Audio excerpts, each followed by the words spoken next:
Ano, okay ka lang? 50 pesos lang ako per hour dito, okay? Tapos ang lakas mo mautos. 50 pesos per hour, pare. Wrap that around your head. 50 pesos per hour. Below minimum ba yun? Parang below piso ka per minute. Isipin mo, tapos may mga napaka... Kukupalin ka pa.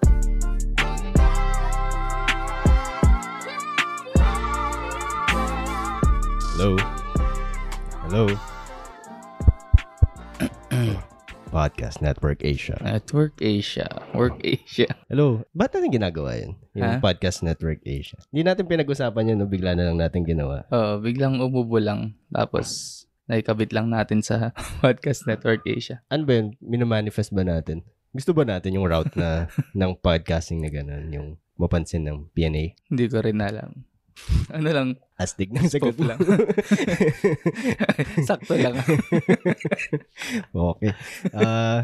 Ayun, hello, kumusta? Kami nga, ito pa lang Norem Podcast. Ako si Raf. At ako naman si CS. Pareho kaming aspiring stand-up comic. Alam mo, iniisip ko yan bago tayo mag-umpisa.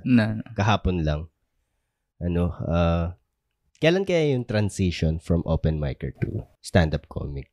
Kasi meron akong nararamdaman kung narinig mo na yung imposter syndrome. Kumbaga parang feeling mo hindi ka-worthy ng title. At saka may nagsabi rin sa akin dati na stand-up comic na kailangan ko muna i-earn yung title ng pagiging stand-up comic. Medyo gatekeeping pero na-realize ko may point siya. Pero gusto ko rin malaman kung kailan ba yung transition from open micer to stand-up comic. Kailan ako magiging comfortable sa being stand-up comic ko. Di ba siguro pag regular shows, gano'n? So, ilang shows? Oo nga. Di ba? Pag nakasampuhan ba, ka na ba stand-up comic na? Yung iniisip ko, baka naman stand-up comic na ako, sabi ko. Kasi, baka nga. Nag-perform na ako sa theater ng stand-up comedy. Tapos may mga gigs ka na. Tapos may mga tumatawa. Hindi ko pa ba tatawagin yung sarili kong stand-up comic? Kaya nga. Kaya simula ngayon, kaya ako sinabi yun, meron lang isang aspiring sa podcast na to, isa lang ang aspiring stand-up comic. Ulit ang intro. Ulitin natin ang intro. Ba't lang pala ng bangko, Hindi, wag na, nagbibiro lang ako. Ayun, sa podcast na to, norm kami pag-uusapan kasi hindi naman kami nawalan. Never nawalan. First segment na tong podcast na to, magkakumustahan lang kami. Mag-warm up lang kami. Kung di nyo naman feel yung pag-uusapan namin, kaya na kayo mag-skip, maglalagay kami ng timestamp, tapos dumiretso na kayo doon. Pero para ikaw, kamusta? Ito. Lutang na naman. Hindi, pero masaya kasi. Tayo na mo, bumawi ka naman. Nakaraan, di ka masyado nagkikibo. Lutang ka rin. Nakabagong gising ka na nga eh.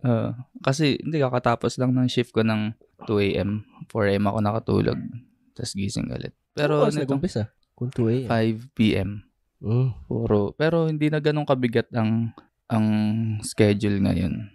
Kumbaga yung mga ginagawa, hindi na ganun kabigat kumpara nung last 2 weeks. Nasusundan mo na yung mga... parang sobrang gaan na. Hindi na siya dikdikan. Kasi yung nakaraan talagang... Parang flip-top pa ng dikdikan. Buti nga naipasa pa namin. Parang umangat lang kami ng konti sa passing grade. Pero yun, dami rin namang natutunan. Bigyan mo naman kami ng context kung paano. Bakit mahirap? Bakit sobrang ibang-iba dun sa last mo na ginawa? At bakit sobrang parang depressed kapag nagre-record tayo ng podcast? Nakaka-demotivate talaga kasi yung mga task, graded siya. Tapos limited yung time. Tapos bago yung tools na gagamitin mo. Tapos, kailangan mo siyang ipasa on time talaga. Pag kahit 1 minuto mo lang siyang hindi maipasa, kasi hindi kompleto.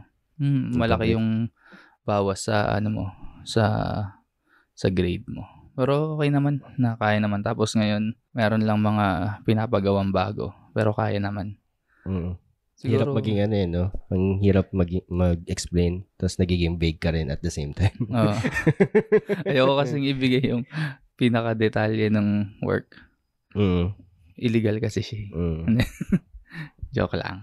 Tapos kung sa ano ka lang pala nag-work, no? Fast food. Dahil mo sinabi, may mga task kami.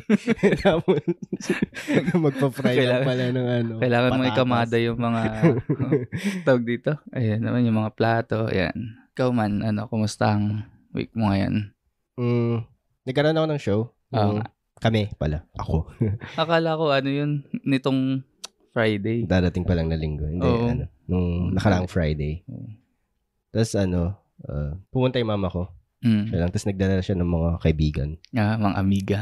Mga kaklase niya sa Cagayan. Tagagaraw, mga ganun. Dati ng elementary. Tapos nung gitna ng show, kinausap ko yung mama ko. Sabi ko, masaya pa ba yung mga kasama mo? Kasi hindi sila tumatawa kasi ang dami mga BBM jokes tapos hindi sila natutuwa. Kasi mga taga-North. Mga solid North pala yung mga yun. Mama ko camping yan. So, hindi naman siya nababother. Tapos, ewan ko, hindi ko masyado nagustuhan yung set ko doon. Bakit? Kasi ang hina ng tao eh. Kasi pang soler na ako. Hindi sanay sa Ilan tayo nanood nitong nakaraan? Full house ba? Yung ngayon. Madami rin, 50 rin. Madami din. Pero may mga bar. Pinunta kasi sila mga open micers doon. Pero hindi yun hindi excuse yun. Kumbaga, wala, nag-underperform ka eh. Hindi ako, feeling ko, sinabi naman ni Isa, nakasama ko sa yung sa show na yun. Okay lang naman, tama, pati si Jad, tama lang naman daw. Hindi naman bomba, nagpi-peaks and valleys yung mga tawa. Tapos, sabi niya, it's one of those nights na hindi mo mapipilit tumawa yung mga tao kung hindi naman talaga hindi sila natatawa sa'yo. So, mga ganun. Pero at least may tawa pa rin. Ang mahirap yung wala talaga eh. Oo, yung dead silence. Oo, yun ang mahirap. Yung, para ka ng yun yung sinasabi nila, GB, na para ka sundalo. Na gumagapang ka na lang. Ginagapang mo yung set mo, pero alam mong namamatay ka na. Yung ganong feeling. Yung mga ganun. Yung dead silence talaga na. Matapos lang talaga itong 10 minutes na to. Okay na ako. Yung ganun. Kasi ang sikip sa dibdib nun eh. Yung pag binitawan mo yung punchline, tapos normally nakakuha ka ng tao, tapos biglang wala. Dead silence lang. Mapapasaludo ka na lang. Para sa bayan. May ganyang kwento sila. Yung iba ring open micers, tapos alam ko si Victor Anastasio din naging ganun dati. Pag corporate lalo. Oo, gagapangin mo doon. Kasi hindi sila fan talaga ng comedy. Hindi ko lang bakit nagbubuk sila ng ganun. Tapos entertainment siguro, tapos hindi nila inaasahan na ganun yung comedy na mapapanood ng organization nila. Ang pinakamahirap pa rin, alam ko kay Nono ko narinig yun eh, sabi niya, pag magsaset na daw sila, biglang papakainin na sa mga catering. Papapilahin na. Talagang walang respeto yun. Papatawa ka. Okay. Ayun, show siya, as in comedy show. Pero ewan ko kung kailan ako ulit actually meron na akong alam kung kailan ako magkakaroon ng next na kasama sa show, pero hindi ko na sa nag-oras sasabihin kasi hindi pa nila ina-announce. Sige. Di-announce mo na, unahan na. Kasi ano ba? Uneventful nung week ko. Yun yung siguro yung pinaka-highlight. Kahit nga sa pare, kahit sa combat sports, pinapanood ko lang lately yung main card. Kasi dati lahat pinapanood ko. Lahat early prelim, main card ganun. Sabi din ni Ali, sabi ko, hindi ka na masyado nanonood, hindi ka na nanonood ng buong araw. Sabi, nakatamad din kasi. Buong araw ba yun? O and exaggeration yung buong araw. Pero nag-uumpisa ng alas 6 ng umaga, tapos natatapos ng madalas alas 2 ng hapon. Ganun. Alauna, alas 2. Parang buong araw na nga rin. Sige. Binasa ko yung libro na pinahiram mo sa akin, yung mga kaibigan ni Mama Susan. Sobrang nagustuhan ko. Pinasa ko in one sitting kahapon kasi wala nang gagawin eh. Nagbasa na lang ako. Iba yung alam mo yung pag nagbabasa ng libro, napaka guilt-free ng pagsasayang ng oras. Kasi alam mong ewan ko iba yung feeling ko pag naubos yung oras ko sa pagsuscroll, ganun. Nagsayang ako ng oras dito. As opposed dun sa libro na kahit 3 hours straight, ganun. Parang okay lang. Meron ka nakukuha kasi sa libro eh. Sa scroll, parang sa 30 minutes mong pagsascroll, minsan wala pa. Wala ka pang nakukuhang mapupulot na maganda. Hindi rin. Parang, tarang kasi eh. Pero, ayun, bumabalik ako sa pagbabasa kasi. Ngayon ko lang nabasa kasi may tinapos kong libro eh. Sobrang nagustuhan ko rin. Pero hindi naman to book review. So, mag-proceed na tayo dun sa ating pag-uusapan for today. Yeah. Feeling ko kaya kong hulaan. Kasi hindi ko chine-check yung natin, docs natin. Sige, feeling ko later yan. Hindi. Tapos, may current events ba tayo? Current siya, pero hindi siya event. So, may current tayo. Hindi, ito lang nangyari lang to. Sige, sabihin na natin. Ito kasi yung umpisa natin doon sa kwento na si Red Oliero. Kilala mo naman si Red, di ba? Redaliero. Si Redaliero, yung meron siyang ginagawa na comedy showcase. Okay. Na magpo-post siya ng video ng mga comedians, mga uprising stand-up comedians para ma-promote na rin yung comedian na yun. At the same time, syempre magkakaroon na rin ng engagement yung page niya. So, win-win situation. Meron siyang, yung latest na pinost niya si Jeline.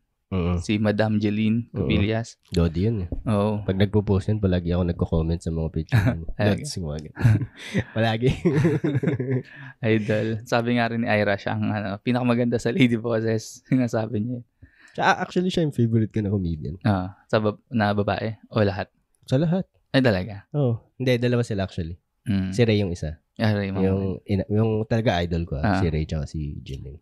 Sobrang gusto ko yung nila, delivery nila. Yung pagkasabaw, si Ray yung pagkasabaw ng jokes niya, pero nakakatawa. Yung mga ganun.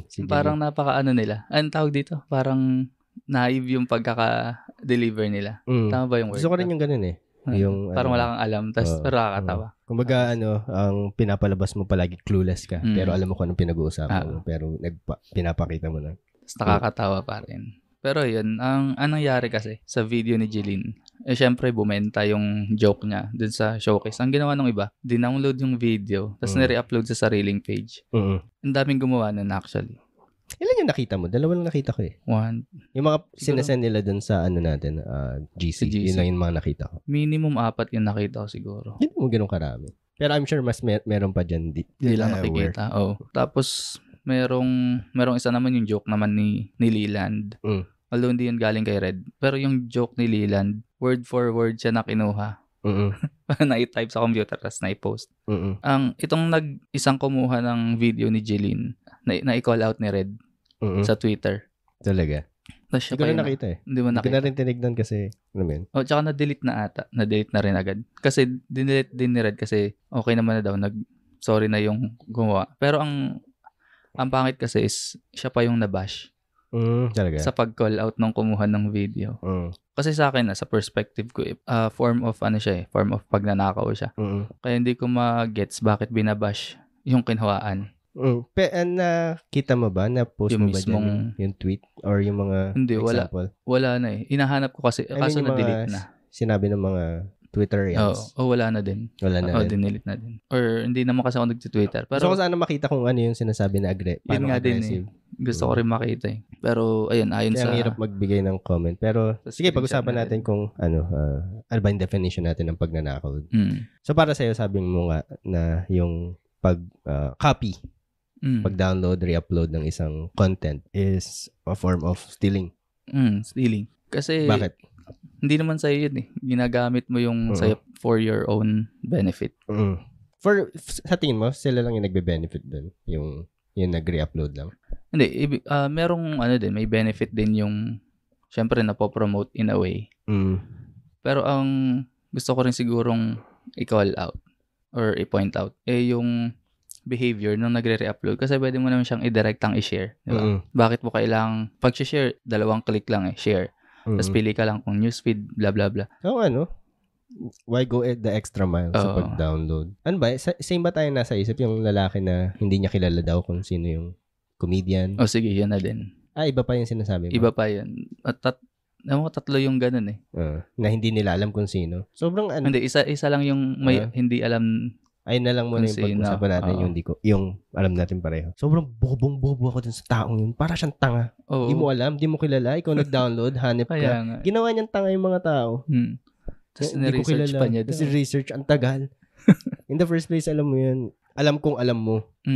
Kaso nagtatanga-tanga ka lang, hinayupak ka. It's one thing to steal. Tapos yung maghugas kamay ka pa, ibang level na yun, mas mataas yun. So, yun, nakakainis. Pero, alam mo yun, nagbe-benefit din in a way si Red. Pero nung sinabi niya yung piece niya, doon ko na unawaan kung bakit siya na-frustrate kasi binayaran niya si Jeline ng TF. Nagbayad siya ng production. Yung gears na ginamit, mahal yun. So, nag-invest siya. Baka malaki pa para lang mai-post yung 5-minute, 4-minute clip na yun. Tapos, kokopyahin. Meron pa siyang dito. Binayaran niya yung kumuha ng camera. Baka nagbabayad pa siya ng social media manager. Ng editor. Ng editor. So, nag-gets ko yung frustration niya na nag-invest siya. Tapos, binigay niya sa internet for free. Tapos nanakawin pa rin. Pero, kung magiging totoo lang din naman tayo, hindi naman bago yun. Hindi bago na may nag-upload, re-upload, ganun. Yung pagbigay ng proper credit, yun yung siguro internet etiquette mo na lang yun. Si TTO. Si TTO, ang putang ina. Yung internet etiquette mo na lang yun. Sana gawin mo, pero maganda kung gagawin mo na itatag mo, at least tag mo man lang yung nag-upload. Pero naalala ko na may nagsabi, narinig ko sa podcast or sa post, kung kilala mo si Bobby Hundreds, ano siya? Hindi, syempre. Siya may-ari ng The Hundreds na clothing line. Tapos, alam naman natin na andaling mangopya ng design ng t-shirt tapos ibebenta mo yung mga class A, mga ganun. So, isipin mo yung frustration niya bilang artist, bilang business owner na nagde-design siya, nagbabayad siya ng artist na magpiprint ng damit. Tapos, kokopya nila sa internet tapos gagayahin nila. Tapos, ngayon pagkakakitaan pa nila. Sabi niya, na-realize niya na lang din over time na pag naglabas ka ng art sa, let's say sa internet, hindi na sa'yo. Parang ganun. Yun yung pagkakaintindi niya.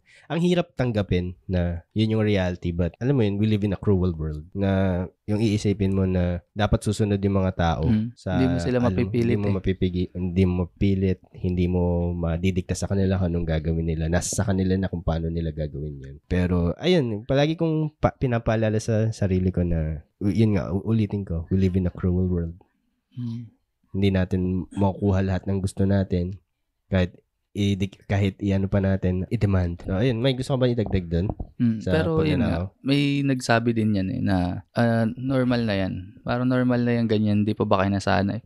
Ang siguro sa akin naman, pagiging idealist ba tawag doon na at least naman, magkaroon tayo ng decency na gawin na alam naman natin yung tama, ba't di natin gawin? Pero sabi mo, hindi natin maipipilit. Basta parang kung gusto mong i-promote, kung yun ang intention mo talaga, i-promote yung artist, i-promote yung source nung gumawa ng content na yun. Ang pinakamagandang gawin kasi talaga is i-share mo na lang direkta. Hindi yung download mo pa. Yun yung best case scenario, pero tsaka, napaka wishful thinking nun na isipin mo na susunod yung mga tao sa'yo. Pero yun, sana maging hindi pa tayo ganun ka, sabi rin ni Red, hindi pa ganun siguro kalalim ang pag-intindi natin ng mga Pinoy, particularly pagdating sa craft or pagbibigay ng proper credit sa ganung ano ba yun? Mag-ano ka lang naman maglalagay ka lang naman ng pangalan. Ganun. Ano ba yun? Tsaka pinag-iisipan kasi yun parang intellectual property yun. Parang hirap na, parang nagsulat ng tula ng libro na i-copy-paste Tapos mas marami pang nakuhang engagements yung nag-copy. Tapos walang proper credits. Ayun lang din. Pero, ayun, what you gonna do about it? Siguro, ayun, mag-erase na lang ng awareness na just share the content na lang directly. Siguro, yung closest to homes para sa akin, yung, halimbawa, yung sinan mo, yung isang open micer, pinost niya yung hindi ko napapangalangan. Pinost niya, tapos, ayun, narinig ko na andun yung setup, andun yung punchline, yung tags ko narinig, ganun. Tapos, yun yung strongest joke ko. Chinat ko na lang siya, nag-ask ako politely na, i-take down niya. Pakidelete niya, ganun, kasi yun yung strongest joke ko. Hayaan mo na ako na lang yung mag-post sa future, ganun. Tapos, dinelete niya. Tapos, nag-sorry siya. Sabi ko, no worries. Okay lang. Naintindihan naman. Pero, siya yung mabait na mag-take down, ganun. Kasi meron yung iba na kinall-out mo na aggressive pa. Oo. Tapos, ang malapit yung iba, hindi ka pinapansin talaga. May nangyari kasi sa akin na ganyan na, saan ba yun? Yun, yung sa Sangko Vlogs nga. Nag-post ako ng picture sa isang group. Tapos, ang daming natuwa. Ang daming nag-re-upload. Ginawa ko na i-call out ko sila. Talaga? Na-post ko mismo dun sa page na, hindi ko maalala kung ito mismo yung caption, pero sana naman supportahan natin yung mga possible pa lang na ganyan. Tapos, screenshot ko lahat ng mga nag-re-upload. Aggressive naman. Pero kasi yun ang yun ang point ko talaga na bakit kailangang una to. May watermark pa yun. Ano ba yung pinag-uusapan natin? Picture siya. Anong picture ba? Na na-post ko. Tapos kinuha ng iba na i-upload. Ayun ba yung natang mo? Yung Mongo Graham. Hindi ko alam yun. Hindi mo alam yun. Tapos, bakit share ba't shareable yung, ano ba yung caption mo? Ano kasi siya, Mango Graham, pero munggo yung, walang mangga, munggo. Parang, nagkamali ako ng bili. Imbis na mangga, munggo. Yan, dami namang natawa. Dami picture? Dami rin nag-re-upload. Pero sa tingin mo, makakatulong pag ganun yung, yung pag-iisip mo na, pag nilabas ko to, hindi na sa akin to. Wala na akong magagawa dito. Siguro, pero sa akin, ayokong isipin na ganun. So, hindi makakatulong nga. Yung ganung paraan ng pag-iisip. Kasi sa akin siguro. Iniisip ko yun eh. Kasi pag iisipin natin yun, parang magtutuloy-tuloy pa rin yung ganung behavior na kunin pa rin ang kunin. Malamang sa future, may mag-post ng, ito yung, parang Nikola Tesla eh. Alam ba yun? Yung theory, Nikola Tesla. Yung madami siyang na-invento pero kinuha lang ni Thomas Edison. Talaga? Yung credit sa, yung patent, kinuha ni Alva Edison. Pero, sasakyan na siya ngayon Nag-transform na siya. Sino? Si Tesla. Naging siya. Pero yun, parang naging car company ngayon. ayun, saklap lang. Pero alam mo ba yung term na fair use? Hindi, yan? Yung fair use, yun yung iniiyak ng mga YouTubers. Ano yun? Halimbawa, ang YouTube, sobrang ibang-iba sa TV, sa cable TV. Pag maglalabas ka ng clip doon, kailangan mong bayaran yung isang tao. Yung may-ari ng clip or manghingi man lang ng authorization na gamitin para i-air sa TV. Ngayon sa YouTube, meron tinatawag na fair use. Halimbawa sa music, pag mga 2 seconds mo lang naman gagamitin yung music, walang karapatan yung owner. Karapatan. Okay lang. Walang kaso dapat dun sa owner. Walang royalty. Yung fair use. Medyo malawak kasi. Gano'ng katagal dapat? Ang alam ko, pag music kasi masyadong stricto. Sobrang stricto nila pagdating doon. Ngayon dun sa mga pictures, mga ganun, yung mga clips, hindi ko alam kung gano'ng katagal or paano yung paggamit. Kasi pag pag claim na yun ng may-ari, meron na silang automatic na share dun sa earnings ng video. Parang ganun ang pagkakaintindi ko. Baka mali ako. Sa fair use yan? Sa fair use. Tapos alam ko nasa... Anong spelling yan? Yung fair, as in unfair. Fair use. Fair use. Fair usage. Parang ganun. Ayun. Tapos? Ano yung sinasabi ko? Yung fair use. Ayun. Nasa batas yun ng USA. Hindi ko alam yung extent nito dito sa Pilipinas, sa ibang bansa. Kasi naalala ko sa mga video reactions. Halimbawa yung... yun. Isa pa yun. Tuturo-turo ka lang. Halimbawa, i-stitch mo lang. Kukunin mo yung video. I-stitch mo lang yung sarili mo na tumuturo, nagre-react. Sa'yo na yun eh. Parang ibang na siya. Kumbaga, ibang content na. So, sa fair use. Yun nga. Yun kung kilala mo si attorney, yun si batas natin. Yung nagre-review kay Tulfo. Si Attorney Labayan ba? Basta yan. Laging naaway si Tol. Ayun. Ang una kiniklaim nila claim niya as fair use. Ngayon, hindi matahimik yung team ni Tulfo. Ginawa na nila. Sige, fair use yan dyan sa YouTube, pero pagdating dito sa Pilipinas, ibang batas yan. Kumbaga sabi, sinisiraan na daw siya, ganun. Ano ba nangyari? Kinuha niya yung video ni Tulfo? Nagre-react siya. Tapos, nilalatag niya yung expertise niya, which is yung law. Parang nagre-react siya dun sa... pinapakita niya. Video reaction talaga na pag pinapanood niya yung video, tapos pag may mga sinasabi si Tulfo, sasabi niya, ipopost niya. Ipopost niya, tapos magbibigay siya ng 2 cents niya, ganun. Talagang tapos, alam mo, kahit anong pagbabanta ni Tulfo sa kanya, hindi siya takot kasi siya, trial lawyer siya. Ganun. Ayun, kaya ko nasabi yun sa kanila, kasi kahit may fair use, meron din mga ibang types ng pag-handle ng case. Halimbawa dito sa Pilipinas, fair use sa YouTube, pero dito sa Pilipinas, iba. Magkaiba. Wala pa tayong batas na tungkol sa mga ganyan. Wala pa nga eh. Pero ewan ko kasi, alam mo yun, napaka-against ng mga tao sa change. Pagdating sa mga ganyan. Tsaka, ewan ko, pagdating sa mga, basta yung madali lang yun. Ano yung madali? Doon tayo. Doon saan tayo mas mapapadaling buhay. Anong pinag-usapan na? Yung pag-share ng Okay. Tsaka yung fair use, ay yung ginagawa ni attorney na yun. Parang, tawag dito. Commentary kasi yun. Commentary yun eh. Kumaga, mahulog yun sa freedom of speech.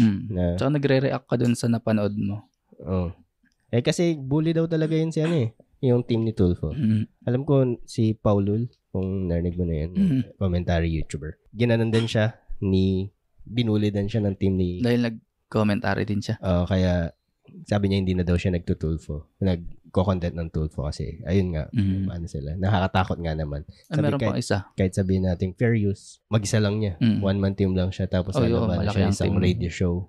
May isa pa hindi ko lang kung kilala mo, Steven Bansil. Sino yun? Ano siya, bading siya na content creator. Hindi ko alam.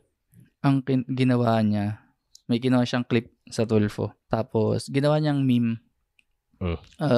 Video din ang ginagawa niya. Parang, kunwari siya ata yung nasa Tulfo, gano'n. Tapos, merong video ni Tulfo na ganyan. Na-take down yung page niya. Talaga? Oo, iyak. Parang naiiyak nga siya dun sa isang video niya na yun lang yung livelihood niya. Tapos tinake down. Nagsasorry siya, tapos wala pa rin. Baka may ginawa siyang malicious kasi bihira lang yung gano'n yung tatanggalin yung mo. Yung YouTube channel mo kasi ang magiging judge niya yung YouTube eh. For din, intellectual property din yung sa kanya. Na kasi. Ba't buong channel? Oo nga, hindi ko rin alam. Hindi ba dapat yung video lang? Parang mali. Or baka yung monetization nawala. Feeling ko yung monetization lang. Kung yung video in question lang naman yung problema ng Tulfo. Kung lahat may Tulfo, maintindihan ko pag yung... Pero kung yung lang, yung video lang na yung video in question. Anyway. Sa kanya, ayun, umiiyak-iyak siya. Anyway. So kung may matututunan naman tayo dito sa topic na to, nasa iyo yan bilang tao kung gusto mo, kung gagawin mo. Parang doing what's kasi may nasasaktan ka pag ginagawa mo yun. Hindi yung emotion yung may nasasaktan ka financially kasi imbes na sa kanila dumediretso yung monetization ng sa pa yun. Nagkakaroon pa ng cut. Na wala ka namang ginawa, nag-download ka lang ng video downloader tapos in-upload mo. Kasi yun yung naiirita ako yung nagtatanga-tangahan. Tanga ba kami dito? Para paalam sa amin na hindi mo kilala. Okay ka lang. Bobo nito, nakakairita. Parang si din alam mo yung Key and Peele na sketch. Yung I wish I was high on Potinus. Alam mo ba yung sketch na yun? Parang, ang dami ko nang napanood na ganun eh. Sige, tuloy mo. Yung niya, parang nasa klase sila, tapos meron silang topic na angle. Tapos sabi ng teacher, hypotenuse. Oo. Diba? Tapos yung nagtawanan yung buong class nung hindi na siya, nung may nag-echo na nung joke niya. Oo. Parang ganun. Tapos pinapalabas, ginagaslight siya ng teacher. Yun. Sakit din nun pag, syempre, inisip mo yun. May nag-take ng credit dun sa joke mo. Take ng credit kahit hindi sa joke, basta yun sa gawa mo. Syempre, pinag-isipan mo. So, yun lang. Kung yun naman ang intention natin is to promote yung mga content creators na ganun. Or yung content mismo. Better share directly. Tsaka, I'm sure si Enigma, ito yung siya yung pinaka tinamaan ng piracy. Kasi na dati nung siguro yung first 5 years ng Flip Top, may mga DVDs pa po na kinukuha ko yung content for free na lang sa YouTube. So, siya yung nakakatanggap ng pinaka siguro matinding frustration pagdating sa piracy. Nakakaawa din. Tapos alam mong galit na siya kasi kada start ng isang Flip Top battle, nakalagay dun may disclaimer na panoorin sa mismong YouTube. Magpiratahin. Ayun nga, sabi, merong MC na ganun Enigma. Dati, ang sinasabi natin, support the MCs. Ngayon, wag piratahin. Kasi business ang Flip Top Entity nga yun Kumbaga, si Enigma nagbabayad ng lights and sounds, binayaran niya yung MC, yung TF, yung... Dilipad pa yan kung galing sa ibang nangyayari sa'yo. Magtubig ka kasi. Detail naman Eto, nabanggit mo kanina yung sa fast food. Ba't mo nga ba nabanggit din sa fast food? Hindi kasi nagiging vague ka dun sa work mo. Mamaya, vague ka tapos mamaya nasa fast food ka pala nag-work. Marami ka pa nalalaman ng mga tools dyan. Yung tools mo pala talaga mga screwdriver. Di lang pala alam ko paano gumamit ng basahan. Pero yan. Ito kasi may nakita akong post din sa Facebook, fast food etiquette. Nag-away silang dalawa. Hindi man nag-away, pero nag-commentan. Dalawang tao. Parang, sige, to summarize na lang. Ano yung beef nila? Tungkol sa crew. Parang, merong isa kasing nag-post na anong ayaw nyo ata. Hindi kasi na-capture yung pinaka-post. Pero tingin ko anong ayaw nyo sa mga fast food, ganyan. Tapos yung isa nag-comment, utos ng utos sa crew. Tapos yung isa naman, ang sabi niya, yun naman yung trabaho nila. Parang, bakit ka magreklamo? Na utos ng utos Hindi siya nagreklamo, tinalong lang. Oo nga, pero tingin ko in a way parang ganun eh. Parang ayaw mong mo sa mga utos ng utos ng crew. Yun lang? Yun lang yung tumatak sa'yo na? Ayun yung summary kasi ang haba nito eh. Utos ng crew tapos pa. Sige, basahin ko na lang yung response ng Order equals utos. May fast food ba na self-service? Me. Miss, excuse me, kukuha lang ng tubig. I get your point. It seems so tiring. Kaya as good as possible, we're trying to order all at once. They applied as a crew, so it's their job to serve. Every fast food crew in the world knows that. Anyway, we can help them a little by exercising Claygo. Yan lang, yun sa Claygo niya. Puro siya naman pala nag-reply nito eh. Pag nag-Claygo tayo, sabi ito nung isang nagsabi ng utos ng utos sa crew. Pag nag-Claygo tayo, hindi na mangangailangan ng dining area. Crew ang fast food. Sino ulit ang gusto mo tulungan? Totoo ba yun? Hindi ko maintindihan. Ipaliwanag mo na lang. Parang sinabi kasi nito is, sige, pangalanan na natin. Yung nagsabi ng utos ng crew ay si Lauro. Tago natin sa pangalang Lauro. As nag-reply si Nad na yun yung trabaho nila. I get your point. It seems so tiring. We're trying to order all at once. Tapos may nag-reply kay Nad, si Karad. Sabi niya, pag nag-Claygo tayo, hindi na mangangailangan ng dining area crew ang fast food. Sino ulit ang gusto mo tulungan? Totoo ba? Yun lang ba yung trabaho ng crew? Hindi naman. O, di ba? Hindi naman. Kasi di ba may mga iba-ibang type ng crew. Meron yung mga kahera. Meron yung nasa kitchen. Pag pinag-uusapan natin yung fast food fast food. Anong tawag dun sa mga yung naglalakad-lakad, hihingan mo ng crew? Crew pa din. O yun, ganun. Dati kasi akong crew sa isang fast food chain na Happy Meal. Crew ako dati sa fast food. Tapos yung toka ko, kahero ako. Tapos bihira yun diba? Alam ko yung mga good looking yung nilalagay nila sa kahero. Tsaka magagaling sa mat. Alam, sobrang bobo ko sa mat. Gagawa yung nagkakahero. Basta sa cashier ako, tapos dun din yung sa area. Yung pagdating sa ganun, yung sa Claygo, na-appreciate ko yun bilang crew. Kasi yun yung ginagawa ko ngayon eh. Nagki-Claygo ako palagi. Hindi ko yun ginagawa, tapos binibidyohan ko yung sarili ko. Hindi ko kailangan gawin yun kasi nakasanayan ko na, tapos para sa akin, it's the right thing to do. Para sa akin lang naman. Walang pilitan. Hindi ko ginajudge yung mga hindi nagki-Claygo, hindi naglalagay ng tray sa basura. Okay lang sa akin yun kasi it's a me thing. Parang ganun. So, bilang crew, it's nice if you do it. Tapos, kung hindi mo gagawin, part of the job. Ngayon, hindi na nila kailangan pag-awayan yun eh. Kasi tulad nga ng sabi ko na, sa'yo na yan bilang tao kung gagawin mo o hindi. Order all at once, hindi mo gagawa yan. Kasi gutom ka na eh. Gusto mo nang maupo. Tapos pag may naalala ka lang, parang gusto ko pala ng extra rice. Yung mga ganong klaseng utos, yung mga extra rice, hindi ko pinapayagan yun dati. Depende kung, kunyari, kuya, pabili kami ng extra rice, ma'am. May mga ganun. Ma'am, pumila ka na lang. Pag matanda, yan, bibili ako. Kasi ayokong tumayo yung matanda. Pero pag yung mga middle age, mga ganun, yung alam mo na mga ipon sinasabi yan mo? mampila na lang po tayo. Tapos may mga aggressive ba na, bakit yung isa? Sorry. Bakit yung isa? Pati sa kanya ko pabili. Ma'am, hintayin mo na lang. In 4 hours, andito na siya. Tawagin ko po ba? Pero hindi ko ginagawa yun dati. Siguro may mga gumagawa na crew. Kasi yun ang instruction sa amin. Fast food to. Pumila. Ganun. Kaso nakakainis yun eh. Yung alam mo, haba ng pila. Tapos pipila ka na lang for para sa rice. Kanin. Ganun. Pero ako hindi ko ginagawa yun. Hindi yun pagiging asshole eh. Parang, kumbaga, hindi na yun part ng job ko na pumila para sa'yo or kumuha ng kanin para sa'yo. Pero tsaka yun din yung instructions ng mga manager sa amin at the time. Papilahin. Pero pag matanda, alam mo naman, hindi naman tayo gagawin. Hindi naman tayo ganun ka-asshole para hindi ba naisisingit yun? Bawa ikaw na Pwede mong gawin pwede mong gawin yun eh. Pero wala ka namang bonus dun eh. Pwede, pero may gumagawa. Wala ka namang bonus dun. Nainis din ako sa mga utos ng utos eh. Yung pa-water, gano'n. Sana meron na lang lagayan ng water na parang dispenser na doon na lang sila kukuha. Parang ayaw nilang maistorbo yung work ng crew nila. Pero walang dapat pag-awayan doon pare. Kung kung nagki-Claygo ka, good for you. Pero yung kung hindi mo naman gagawin. Pero ako, ginagawa ko kasi, wala lang. Tulong mo na rin. Kami din parang isipin namin, kami yung crew tapos sa abutan namin yung table na ganun kadumi. Tsaka time consuming siya, paano kung maraming nag-aabang din na tao. Kaya hindi mo naman kailangan i-slide yung basura dun sa basura. Pwede mo naman ilagay lahat sa tray, tapos patong mo lang dun. Sila na bahala.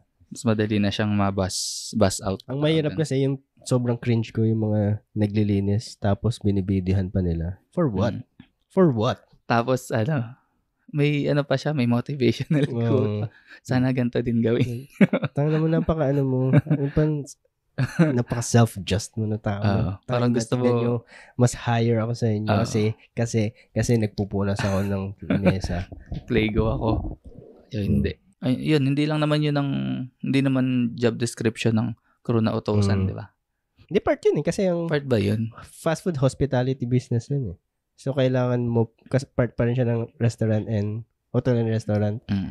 So, di ba ang number one na priority ng restaurant ay yung people. So, kailangan nila gawin, kailangan nila i-place, that's fast food, hindi naman fine dining, pero andun pa rin, kasi parte pa rin sila ng hospitality. So, para sagutin yung tanong mo, part yung utusan, part yung papunas ng lamesa, pakuha ng water. Pero, pag nakikita mo naman, kasi dati ako, pare, pag may nagtataas ng kamay, diba ganun, kuya, ganun. Avoid eye contact ako, pare. Diretso lang ako. Hindi kita nakita. Diretso lang ako. Ginagawa ko yun kasi, okay ka lang. 50 pesos lang ako per hour dito. Okay. Tapos, ang lakas mo mautos. 50 pesos per hour, pare. Wrap that around your head. 50 pesos per hour. Below minimum ba yun? Parang below piso ka per minute. Isipin mo, tapos may mga napaka... Kukupalin ka pa. Oo. Parang nabili ka na. Kuya, napapaisip ako, may kapatid ba ako dito? At may alam ko bunso ako. Pero, ayun din, siguro take in consideration mo rin na tayo nang baba lang ng sahod ng mga yun, tapos iniisip mo. Wala nang tip sa fast food eh. Wala na sila natatanggap na tip sa ganun eh. Bawal eh, no? Bawal.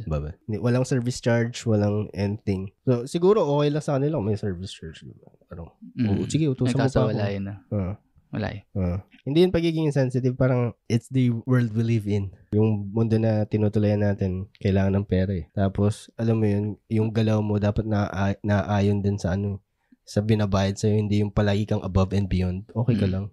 Pero may mga ganyan na, bakit tingin mo ginagawa nila yun? Nahihiya lang sila sa mga itong pinag-usapan? Customer. Yung mga crew na sumusunod pa rin. Kailangan pa rin naman nilang gawin. Ikaw lang hindi gumagawa. Hindi, nag-avoid eye contact lang ako. Maraming naman gumagawa. At some point, gagawin ko naman, pero lalapitan ko na pag pag makulit na. Mahirap ng pag sumisigaw na. Kuya! Ikaw! Siguro yung nakakainis yung mga tao na kumakasigaw sa crew. Crew lang ako dito eh. Yung bagay yung antas na expectation nila sa crew. May gusto sana ako itanong kasi nakalimutan ko. Related din sana eh. Meron akong dyan. Sige, kwento ko na muna yung experience ng tropa ko din sa ganyan. Parang nagkamali ng sa yung sa Masayang Bubuyog naman siya. Umorder ng bucket ng chicken. Dineliver pa. Siyempre, mamamasahe pa yung di ba? Kasi wala silang delivery din dati. Namasahe pa yung crew. Ang nangyari, ang in-order yata. Kuya ko kang ketchup. In-order. Ano ba yun? 3 spicy, 3 original. Basta ganun. Tapos, mali yung bilang. Siguro, dalawa lang yung spicy. Tapos, pinabalik pa yung crew. Siyempre, pamasahe pa yun. Hindi naman sagot ng, di ba? Sagot ba na mismong store yun? Yung pamasahe. Ano ba siya? Delivery rider? Ano ba? Or crew? Hindi, wala lang atang delivery rider noon. Tapos, namasahe pa. Sagot, ba yun?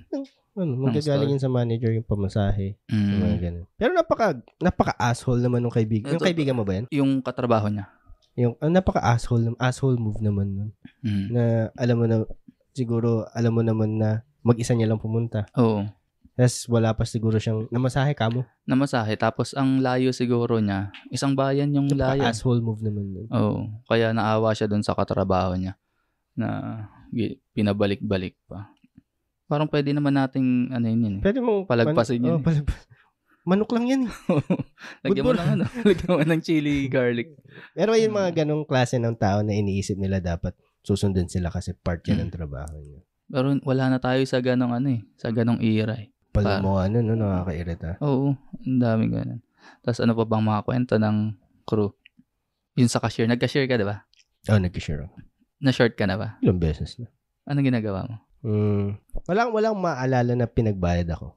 Pero alam ko, parang ayokong ikwento kung paano ko hinahabol eh. Pero kasi meron yung may mga, kunyari, in between ng shift, check nila yung yung pause mo. Tapos titignan, short ka ng ganito. May mga ganun ba? In between? Hindi siya sa huli lang? Hindi sa at least dun sa McDo na pinasukan ko, check. Tapos, ayun, may magic na kaming ginagawa. Gets ka na. Ano ba yun? Ayun, yung pagkakilala mo yung customer. Pag umorder ng regular na price, gagawin mong large. Oo. Naalala ko dati kasi yung office ng ate ko, malapit lang dun sa branch na pinagtatrabahuan ko. Tapos, nasaktuhan niya na papasok siya ng office nun. Tapos andun ako. Tapos binigyan ko siya ng large fries. Hindi siya order. Diba? Binigyan ko siya ng large fries. Alam ko, nalagyan ko pa hash brown. Tapos nilarge ko yung drink. Parang mga ganun. Hook you up. Hindi naman sa akin tumakdo. Laki-laki na pinigita niya. Diba? Ayun, tas ang hirap pag nasa-short ka, yung friend ko, nag-iwan pa ng cellphone. Talaga? Yung mga ganun na nakakaawa din, lalo sa iba nangyayari. Na ba't kailangan mong bayaran na ganun. Hindi kayo lalabas lahat kapag hindi na nabayaran. Talaga, may ganun. Tapos ito kwento din ni Ira, papasok na umaga, uuwi ng late. Oo, no? Pag uwi mo, hindi ka na magbibihis, tulog ka na. Magising mo ka na, bukas ang pasok ulit. Pero, ayun, parang pag nasa McDo rin ako, yung tinatambayan ko, tapos nag-uusap kami ni Ali, talaga may nag-work pa rin sa ganito. Bakit tingin mo ganun? Ayun lang. Wala naman silang choice, pero kumbaga, nanggaling kami doon. Tapos, kaya mahalaga na masubukan mo yung mga ganong klase ng work para malaman mo kung ano yung ayaw mo. Kasi, para mag-strive ka for better. Kasi alam mo, may yung mga type of work na ganon, hindi glamorous. Sobrang tiring, physically tiring. Tapos, hindi pa ganun kalaking sahod. Hindi kalaki. Hindi malaki at all. Tayo na may nag-work 50 pesos per hour. Alam ko, nagsasalita ako from a place of privilege ngayon. Pero nanggaling ako dyan, hindi naman, ang lit lang na sahod. Malaki na sa akin dati yung kinsenas 3,000. Hindi naman kasi ako galing sa mayaman na pamilya. So, pero astig din yun. Pinag-aaral pa rin naman ako dati, pero ang laking bagay nun. Working student ka ba? Tapos di na ako nanghihimba. Pero, yun. At saka parang... Don't be asshole siguro. Parang tao din naman yan. Oo, tao. Paano kung ikaw? Yun din inisip, paano kung ako yun? Ayoko rin naman kasi nung inuutos-utosan. Tapos ganun yung sahod. Pero yun, pero nakakabilib yung mga tao sa ganyan, yung mga galing sa fast food. Kasi hindi ko alam kung gaano katotoo, napanood ko lang sa TikTok. Na pag nakita daw ng employer mo na galing ka sa mga fast food, Jollibee, parang ibig sabihin, sinubok ka na ng panahon. Kasi iba yung trabaho sa fast food compared sa mga ibang corporate na kasi mababa tingin sa'yo pag fast food worker ka. At least dito sa Pilipinas, di ako nagsasalita for the entire world. Yung nararamdaman ko na nung crew ako, talaga ako mas mababa ako dun sa customer. Kumbaga mababa talaga tingin nila sa'yo. Kumbaga nasa baba ka ng, nag-guess mo ba yung gusto ko sabihin? Ang effect niya sa'yo, gano'n na rin magiging tingin mo sa sarili mo, parang gano'n. Hindi naman nata umabot ng gano'n. Pero ramdam mo yung yung degrade power dynamics ng customer tsaka ng crew. Kasi sa fast food lang yan Kasi pag pupunta ka naman sa mga kapihan, halimbawa sa Starbucks, mga ganun. Binibigyan mo ng respect yung barista, yung crew. Kasi nag-English. Pero pagdating dun sa fast food, sa mga fast food, iba yung pakikitungo ng mga tao sa ganun. So, kung yun nga, babalik ako dun sa first point ko. It's nice if you do it. It's meh if you don't. Gusto ko pa bang idagdag sa ating napaka-frustrating na episode? Parang galit lang yung lumabas sa atin dito. Hindi, pero saludo sa mga fast food crew. Kasi kayo yung mahirap yung work talaga. At least gawin man lang 80 isang oras. Pwede na. 80, wag yung 50. Ngayon ba 50 pa rin? Ay, hindi ko alam. At that time, 55 pesos per hour ako. So, baka siguro mababa pa rin. Feeling ko mababa pa rin sa kung i-take in consideration mo yung cost of living dito. Mababa pa rin. Bigyan niyo naman ng konting dignidad yung tao. Gawin yung 90, 100 per hour. Kasi physically tiring, ang laki ng oras. Iba yung trabaho talaga. Tapos na yung shift mo, naglilinis ka pa rin. TY lahat yun, gagi. Oo, yun. Basta hindi kayo pwedeng. Pero yun, saludo sa inyo. Pero maganda. Kung gusto mo pa rin pumasok sa fast food, gawin mo kasi para malaman mo kung anong klaseng work yung ayaw at gusto mo. Tsaka doon natin rin. Kumbaga, sa school yan yung PUP ng mga natrabaho. Kasi naiano ko lang Sa PUP na pag nakita PUP, ay, sanay sa to. sa init, ganyan. So, ibig sabihin, pag merong pressure sa resilient, pag may sa trabaho, kaya nito, hindi to maarte. So, yun. Kaya, salute sa inyo, fast food crew. Fast food crew. Kayo mga fast food crew. Mga fast food crew kayo. Yun lang. At sa mga makikinig naman kung meron, ayan, be considerate naman. So, ayun, bago namin tapusin tong podcast na to, ulitan namin ito ang Norem Podcast kung saan nag-uusap ang isang comic at isang aspiring comic. At sa podcast din na to, hindi namin alam kung paano tinatapos ang episode. Kaya ganito na lang, bigla na lang mawawala.